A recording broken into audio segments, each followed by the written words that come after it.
Hello students, आप सभी का स्वागत है 1000 क्वेश्चन सीरीज में। आज हम लोग टीचिंग एप्टीट्यूड शिक्षण अभिरुचि के 1000 क्वेश्चन सीरीज में भाग 3 को हल करेंगे। आज भाग 3 है। भाग 3 में हमारा टॉपिक है शिक्षण के सिद्धांत और पद्धतियाँ, principles and methods of teaching. हमारा पहला प्रश्न है, शिक्षण की प्रक्रिया में अनुभवात्मक अधिगम का क्या अर्थ है? ऑप्शन ए केवल व्याख्यान के माध्यम से अधिगम, ऑप्शन बी प्रयोग और अनुभव आधारित अधिगम, ऑप्शन सी समूह चर्चा आधारित अधिगम, ऑप्शन डी पाठ्य पुस्तक आधारित अधिगम। इसमें हमारा ऑप्शन नंबर बी सही हो जाएगा, प्रयोग और अनुभव आधारित अधिगम।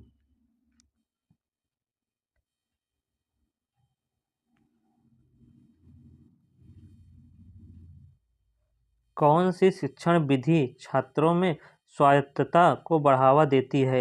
ऑप्शन ए व्याख्यान विधि, ऑप्शन बी खोज आधारित विधि, ऑप्शन सी निर्देशित अध्ययन विधि, ऑप्शन डी अनुकरण विधि। इसमें हमारा ऑप्शन नंबर बी सही हो जाएगा, खोज आधारित विधि।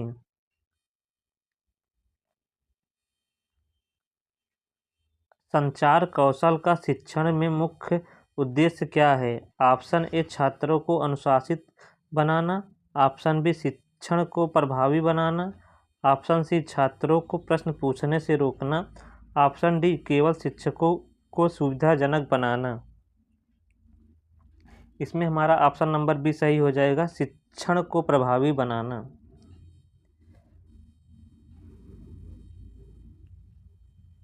ब्लूम्स टैक्सोनॉमी का उपयोग किसके लिए किया जाता है? शिक्षण विधि निर्धारित करने के लिए, अधिगम उद्देश्यों को वर्गीकृत करने के लिए, शिक्षण सामग्री तैयार करने के लिए, छात्रों का मूल्यांकन करने के लिए। इसमें हमारा ऑप्शन नंबर बी सही हो जाएगा, अधिगम उद्देश्यों को वर्गीकृत करने के लिए।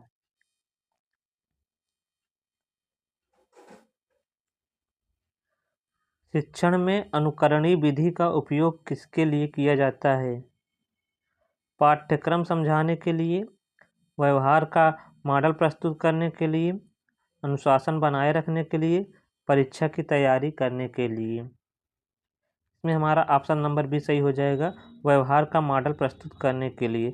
शिक्षण में अनुकरणीय विधि का उपयोग व्यवहार का मॉडल प्रस्तुत करने के लिए किया जाता है। अधिगम प्रक्रिया में संवेगात्मक कारकों का क्या महत्व है? ऑप्शन ए यह अधिगम को बाधित करते हैं, यह अधिगम को प्रेरित करते हैं, यह पाठ्यक्रम पूरा करते हैं, इनका कोई प्रभाव नहीं होता है। इसमें हमारा ऑप्शन नंबर बी सही है, यह अधिगम को प्रेरित करते हैं। अधिगम प्रक्रिया में संवेगात्मक कारकों का यह महत्व है कि यह अधिगम को प्रेरित करते हैं।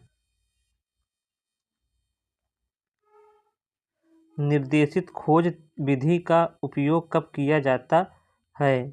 जब छात्र स्वतंत्र रूप से सीख सकते हैं, जब छात्रों को शिक्षक के मार्गदर्शन की आवश्यकता हो, जब विषय आसान हो, जब पाठ्यक्रम लंबा हो। इसमें हमारा ऑप्शन नंबर बी सही हो जाएगा, जब छात्रों को शिक्षक के मार्गदर्शन की आवश्यकता हो। शिक्षण विधि का चयन करते समय शिक्षक को किस पर ध्यान देना चाहिए? ऑप्शन ए छात्रों की रुचि, ऑप्शन बी विषय की जटिलता, ऑप्शन सी कक्षा का आकार, ऑप्शन डी उपरोक्त सभी। इसमें हमारा ऑप्शन नंबर डी सही हो जाएगा, उपरोक्त सभी। शिक्षण विधि का चयन करते समय शिक्षक को निम्न बातों का ध्यान रखना चाहिए: छात्रों की रुचि, विषय की जटिलता एवं कक्षा के आकार पर ध्यान रखना चाहिए। कौन सा सिद्धांत सीखने के लिए प्रेरणा पर आधारित है? ऑप्शन ए थॉर्नडाइक का सिद्धांत, ऑप्शन बी पावलोव का सिद्धांत, ऑप्शन सी स्किनर का सिद्धांत, ऑप्शन डी मैस्लो का सिद्धांत। इसमें हमारा ऑप्शन नंबर डी सही हो जाएगा, मैस्लो का सिद्धांत।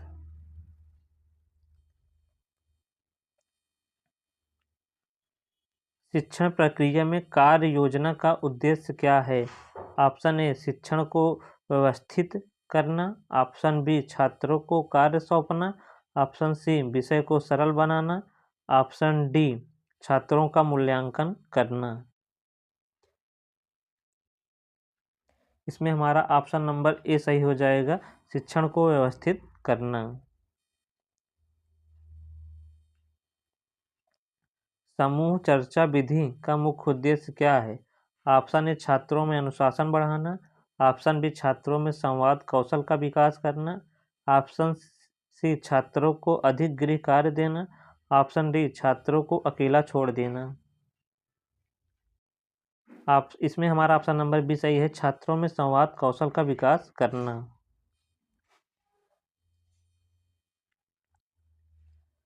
कौन सी शिक्षण विधि निर्देशात्मक शिक्षण का हिस्सा है?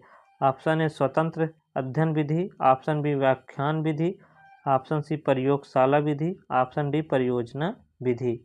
इसमें हमारा ऑप्शन नंबर बी सही है, व्याख्यान विधि।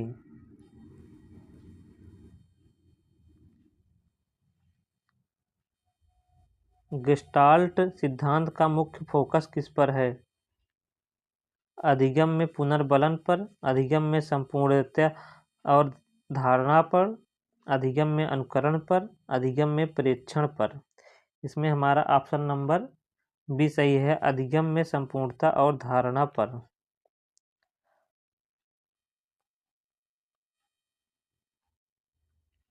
शिक्षण में संचार बाधा को कम करने का सबसे अच्छा तरीका क्या है?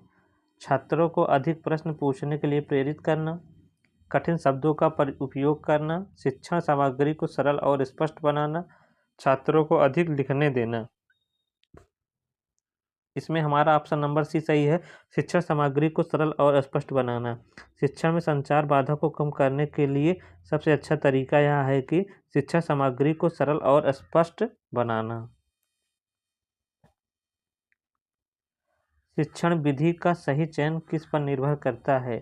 शिक्षक की पसंद पर, छात्रों की ज़रूरत, परीक्षा का स्तर, केवल पाठ्यक्रम पर। इसमें हमारा ऑप्शन नंबर बी सही हो जाएगा, छात्रों की ज़रूरत पर। शिक्षण विधि का सही चयन छात्रों की ज़रूरत पर निर्भर करता है।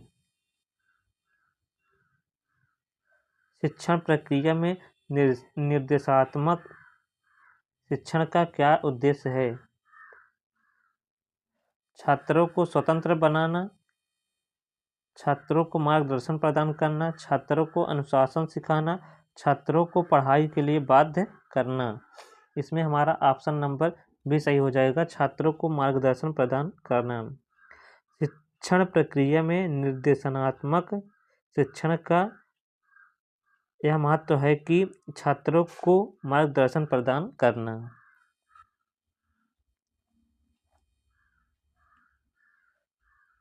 कक्षा में सक्रिय शिक्षण के लिए कौन सा कारक सबसे महत्वपूर्ण है? ऑप्शन ए शिक्षक का उत्साह, ऑप्शन बी छात्रों की भागीदारी, ऑप्शन सी कक्षा का वातावरण, ऑप्शन डी उपरोक्त सभी। इसमें हमारा ऑप्शन नंबर डी सही हो जाएगा, उपरोक्त सभी। कक्षा में सक्रिय शिक्षण के लिए शिक्षक का उत्साह, छात्रों की भागीदारी और कक्षा का वातावरण सबसे महत्वपूर्ण है।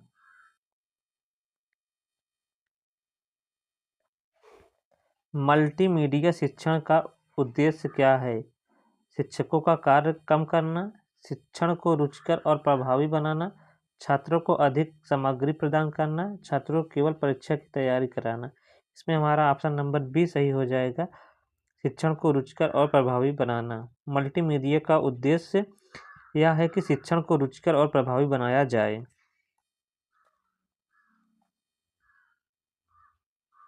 अधिगम में जिज्ञासा कैसे उत्पन्न की जा सकती है? छात्रों को सवाल पूछने का अवसर देकर, छात्रों को होमवर्क देकर, छात्रों को कठिन विषय पढ़ाकर, छात्रों को अधिक समय देकर। इसमें हमारा ऑप्शन नंबर ए सही हो जाएगा, छात्रों को सवाल पूछने का अवसर देकर।